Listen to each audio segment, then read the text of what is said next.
বিসমিল্লাহির রহমানির রহিম। বৃহত্তম স্বার্থে সত্যপন্থীদের ঐক্য এখন সময়ের দাবি মাত্র।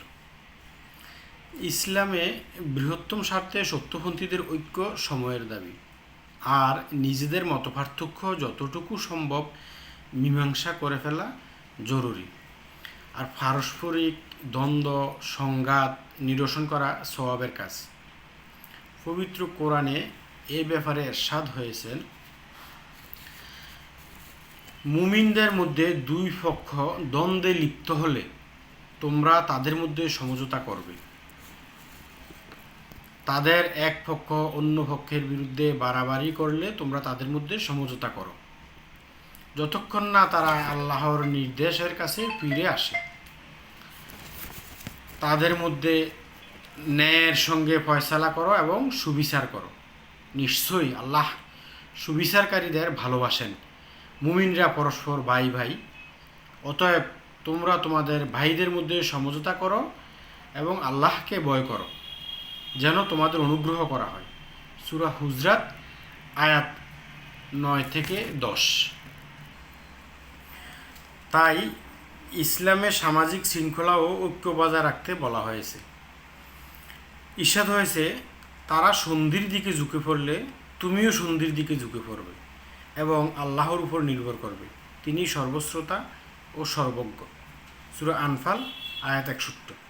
পারস্পরিক সমঝোতা কল্যাণকর, বিশেষত ব্যক্তি, পরিবার, সমাজ, রাষ্ট্রীয় কার্যক্রম বৃহত্তম কল্যাণের স্বার্থে সমঝোতা করা এবং বিশৃঙ্খলা রোধ করা জরুরি। ইরশাদ হয়েছে, তারা পরস্পরের মধ্যে সমঝোতা করলেও কোনো সমস্যা নেই এবং সমঝোতা উত্তম।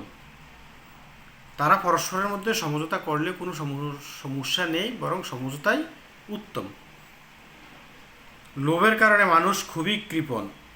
তোমরা সৎকর্মশীল ও মুত্তাকি হলে আল্লাহ তা সম্পর্কে অবগত। সূরা নিসা আয়াত 18। অর্থাৎ ইসলামে ঐক্যের গুরুত্ব বোঝানো হয়েছে। সত্যপন্থীদের, যারা দিনের দাওয়াত দেয়, যারা অন্যায়ের বিরুদ্ধে কথা বলে, যারা দিনের প্রসার করে, সমাজের অন্যায় অবিচার বিশৃঙ্খলার বিরুদ্ধে কথা বলে, তাদের পারস্পরিক ঐক্যের গুরুত্ব নিয়ে আলোচনা করা হয়েছে। পাশাপাশি দিন প্রসারকদের করণীয় কি, সেই ক্ষেত্রেও কিছু আলোচনা আমরা এখন শুনব। এক্ষেত্রে দিন প্রসারকদের ভূমিকা গুরুত্বপূর্ণ। একজন দিন প্রসারকের কাজ হলো মানুষের সামনে দিন ও তার সত্যতা তুলে ধরা, ইসলামের শাশ্বত শিক্ষা ও তার ব্যাখ্যা বিশ্লেষণ করা। তাই দাওয়াতি কাজে দিন প্রসারকদের পারস্পরিক সহযোগিতা করা দাওয়াতের আবশ্যকীয় করণীয়। কোনো দিন প্রসারক যেন একলা নীতি অবলম্বন না করে, অর্থাৎ কোনো দায়ী দিন প্রসারক, ধর্ম প্রসারক যেন একলা নীতি অবলম্বন না করে, সবাই সাথে সমঝোতা করে সবাইকে নিয়ে যেতে দিন প্রসার করে। শুধু তার কথাই লোকেরা মানবে, তার কথাই সবার আগে থাকবে, এমন চিন্তা যেন তাকে পেয়ে না বসে, বরং দাওয়াত কবুল হওয়াই হবে দায়ীদের একমাত্র চিন্তা। এটা ঠিক যে মানুষ তার হাত দিয়ে কল্যাণ সাধনকে ভালোবাসে, মানুষ চায় যে তার হাত দিয়ে কল্যাণ হোক, কিন্তু দিনের ক্ষেত্রে সবাই মিলে করা ভালো, যে আমি প্রচার করব, আমার সুনাম হবে, আমার হাত দিয়ে সবাই দিনে দাওয়াত হবে, এই মন মানসিকতা যাতে আমাদের না হয়। কিন্তু অন্যের হাত দিয়ে কল্যাণ হওয়াকে অপছন্দ করা তার জন্য উচিত নয়, বরং তার জন্য আল্লাহর দিন সমুন্নত হওয়াই বড় কথা। কার হাত দিয়ে তা সমুন্নত হলো তা বড় কথা নয়, কার দাওয়াতে মানুষ দিনের দিকে ধাবিত হলো, ন্যায়ের দিকে সত্যের দিকে ধাবিত, সেটা বড় কথা নয়। ন্যায়ের দিকে, সত্যের দিকে, দিনের দিকে ধাবিত হওয়াই হচ্ছে বড় কথা। দিনের বৃহত্তম স্বার্থে দিন প্রচার করা সবাই মিলে একজোট হবেন, এটা ইসলামের শাশ্বত শিক্ষা, এটা সময়ের দাবি। তারা একে অন্যকে সাহায্য করবেন, সহযোগিতা করবেন, পরস্পর সলা পরামর্শ করবেন, এটা অভ্যন্তরীণ বিরোধ নিরসনে সহায়ক। সবাই এক পথের পথিক হবেন। আল্লাহর পথে দুজন দুজন, তিনজন তিনজন এবং চারজন চারজন করে দাঁড়িয়ে যাবেন। আল্লাহ বলেন, তুমি বলো, আমি তোমাদের একটি বিষয় উপদেশ দিচ্ছি, তা এই যে তোমরা আল্লাহর জন্য দুজন দুজন বা একজন একজন করে দাঁড়িয়ে যাও। সূরা সাবা আয়াত 46। আমরা তো দেখি অকল্যাণ ও খারাপ পথের দাতারা সবাই একাট্টা, একজোট ও একমত। সেখানে আল্লাহর পথে দায়ীরা কেন ঐক্যের এ আমলে আগুয়ান হবেন না? দাওয়াতের পথে কে কোথায় বিদ্যা বুদ্ধিতে ভুল করছেন, দাওয়াতের পদ্ধতিতে ত্রুটি করছেন, কেন তারা ভালোবেসে একে অন্যকে বলবেন না।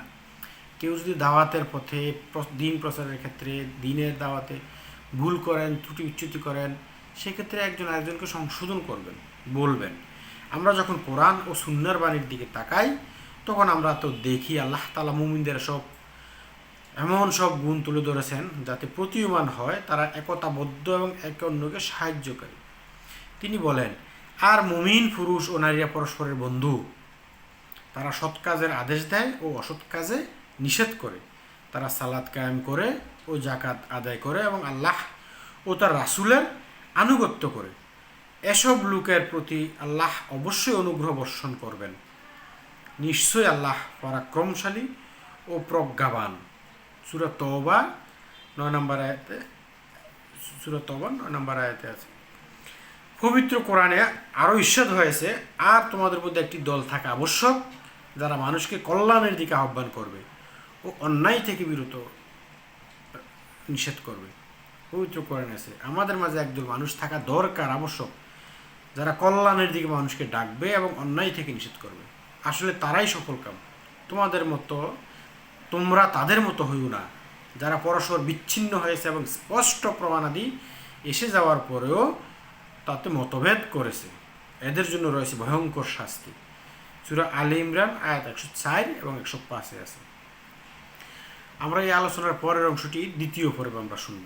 সুতরাং আসুন আমরা দিনের পথে, ঐক্যের পথে, দিনের পথে, সত্যের পথে, সমাজ থেকে অন্যায় বিশৃঙ্খলা নিরসনের পথে আমরা ঐক্য স্থাপন করি। আল্লাহ পাক রব্বুল আলামিন আমাদেরকে ইসলামের পথে থাকার তৌফিক দান করুন। আমিন। আসসালামু আলাইকুম ওয়া রাহমাতুল্লাহ।